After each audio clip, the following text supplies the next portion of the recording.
At 3:47 in the morning on October 15, 2025, the Caribbean Sea lit up again with a series of explosions. It was not a local conflict. It was not a military exercise. It was a U.S. operation directed against vessels linked to the regime of Nicolas Maduro. That moment marked the beginning of one of the most tense escalations between Washington and Caracas in the last decade. Minutes later, from the White House, President Donald Trump launched a warning to the world. The United States will not stand idly by while drug trafficking and corruption threaten our national security. His words were a declaration of power. This message meant the return of direct military operations to the Southern Hemisphere. And with it, a precise order. The CIA was authorized to act inside Venezuelan territory. A new chapter had begun. During the early hours of October 15th, U.S. forces launched a naval offensive in the Central Caribbean, about 80 nautical miles north of the Venezuelan port of La Guaira. The operation, directed from the amphibious assault ship USS Bataan, lasted approximately 45 minutes. The attack was executed by MH-60 Seahawk helicopters equipped with AGM-114 Hellfire air-to-surface missiles, supported by MQ-9 Reaper drones tasked with real-time surveillance. From the ship's deck, Navy officers received precise coordinates sent by Southern Command satellites, while CIA operators verified the movements of the suspicious vessels. The Pentagon asserted that the destroyed ships were transporting cargo associated with drug trafficking and economic networks of the Venezuelan regime. According to their official statement, the objective was to neutralize illegal maritime traffic routes and reduce the logistical capacity of criminal organizations linked to the Venezuelan state. At 3:52, the first missile impacted a boat that was moving without a transponder and heading towards the United States. Thermal images showed the total destruction of the vessel in less than 30 seconds. What began as a specific maritime operation would soon reveal a much deeper dimension.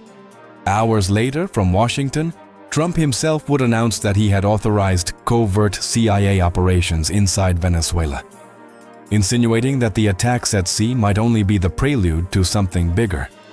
Hours after the naval attack, tension escalated when President Donald Trump publicly confirmed that he had authorized the Central Intelligence Agency CIA to conduct covert operations inside Venezuelan territory. With that declaration, the possibility of a ground offensive ceased to be a rumor and moved to the center of the international agenda. The announcement was brief but forceful. In his words, "If Venezuela continues to be a haven for crime, we will act on land, sea, or air." If a ground operation were to materialize, the United States possesses unmatched military power on the continent. Southern Command, with its main base in Doral, Florida, currently coordinates over 45,000 active and reserve personnel, in addition to a logistical network spanning from Puerto Rico to Curaçao.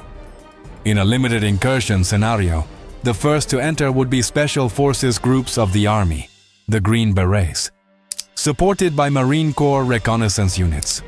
These forces, designed for rapid and precise attacks, could be deployed in less than 6 hours from presidential notice. Their initial objective would not be to occupy territory, but to neutralize key infrastructure used by drug trafficking. According to partially declassified intelligence reports, the United States has been monitoring more than 24 clandestine airstrips for years in the Venezuelan states of Zulia, Apure, and Falcón, used by organizations linked to smuggling and cocaine transport networks to the Caribbean. With air support, these airstrips could be destroyed by precision bombing carried out by F-18 Hornet and F-35 Lightning II fighters, capable of operating in the area. Each plane could launch JDAM, guided missiles with a margin of error of less than 2 meters, minimizing collateral damage. Another vulnerable point is the clandestine maritime ports on the western Venezuelan coast, especially between Punto Fijo and the Paraguana Peninsula, where U.S. intelligence services have documented nocturnal activity of fast boats. A coordinated attack could include short-duration amphibious assaults to destroy docks, fuel tanks, and warehouses used to hide illicit cargo. The deployment of such a force would require coordination among the Navy, Air Force, and CIA, combining human intelligence with satellite surveillance. RQ-4 Global Hawk drones, for example, can fly over the country for more than 30 continuous hours, identifying movements and transmitting data to command centers in real time.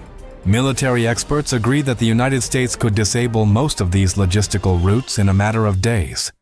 However, Venezuela possesses Russian S-300 anti-aircraft defenses and an armed contingent of over 120,000 troops, which would make any ground operation more costly and risky. Despite these risks, analysts point out that a limited intervention focused on destroying airstrips, ports, and storage centers would be enough to paralyze a large part of the illegal trade that fuels tensions between the two countries. But what began as a promise of surgical actions soon generated a chain reaction.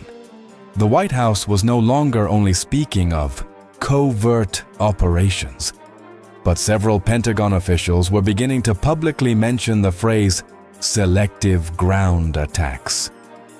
Following the presidential announcement, international attention focused on the CIA, the agency responsible for executing covert operations inside Venezuela. Although the U.S. government did not reveal details, historical precedents allow an understanding of what types of strategies are typically applied when Washington seeks to exert pressure from within a regime considered hostile. According to reports compiled by the Washington Post and the Associated Press, the authorization granted by Donald Trump to the CIA included the possibility of recruiting informants, infiltrating logistical networks, and financing clandestine opposition movements. These actions, far from being unprecedented, are part of a documented pattern in recent conflicts.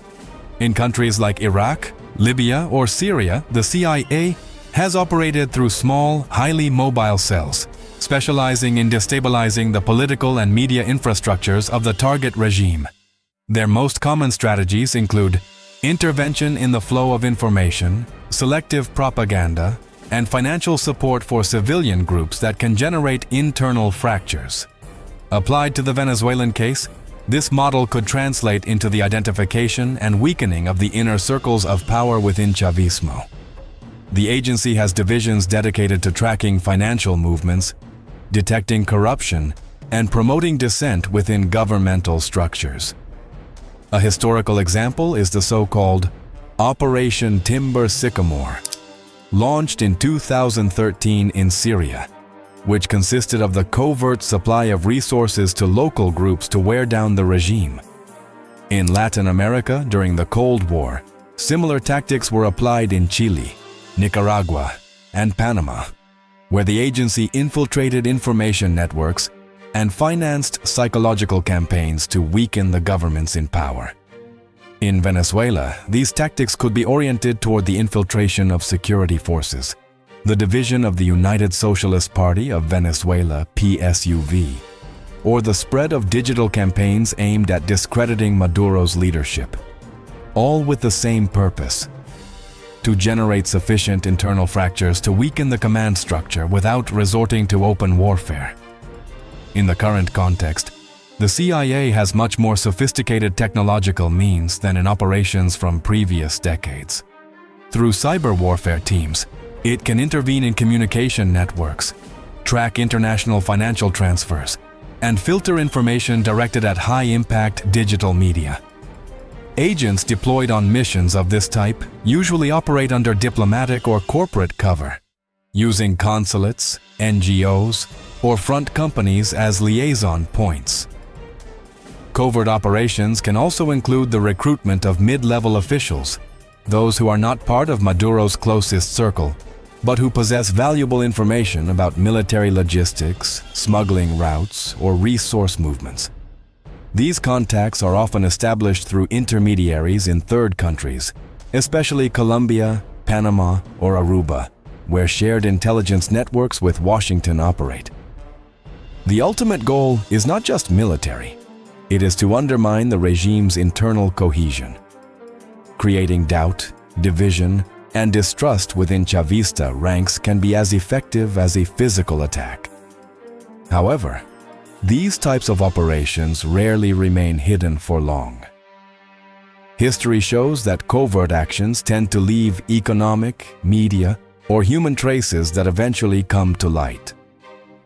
In Venezuela, the Maduro government has already begun to reinforce its counterintelligence services, anticipating a new phase of the conflict, the shadow war, where information, infiltration, and public perception become the main weapons. 2025 will be recorded as the year the noose around Nicolas Maduro tightened like never before. What began with attacks on suspicious vessels ended up transforming into a framework of military, diplomatic, and intelligence pressures surrounding the regime from all fronts. While U.S. ships patrol the Caribbean and drones watch from the sky, the CIA is multiplying its internal networks in Venezuelan territory. Clandestine ports, once safe routes for smuggling, are now targets marked by satellites and surveillance submarines. At the same time, illegal airstrips in the south of the country have begun to be destroyed or abandoned under fear of new attacks. In Caracas, the government is reinforcing its security apparatus, but the cracks are visible. Several sectors of Chavismo show signs of fracture, and the civilian population, exhausted by the economic crisis, observes the advance of the conflict with a mixture of uncertainty and distrust. Washington, for its part, maintains the pressure. Sanctions continue, military maneuvers do not cease, and official speeches reiterate that no authoritarian regime is out of the reach of justice. Thus, Venezuela is at a turning point, a country politically and strategically besieged, surrounded by a power that combines technological precision, economic pressure, and psychological warfare. The encirclement is no longer a metaphor. It is a reality that tightens every day around Miraflores Palace. The situation in Venezuela evolves minute by minute. The operations continue, and the political and military siege tightens. How far will this escalation go? Are we facing a historic change in the region? We want to know your opinion. Leave it in the comments and participate in the conversation. Your point of view counts. And here, every voice matters.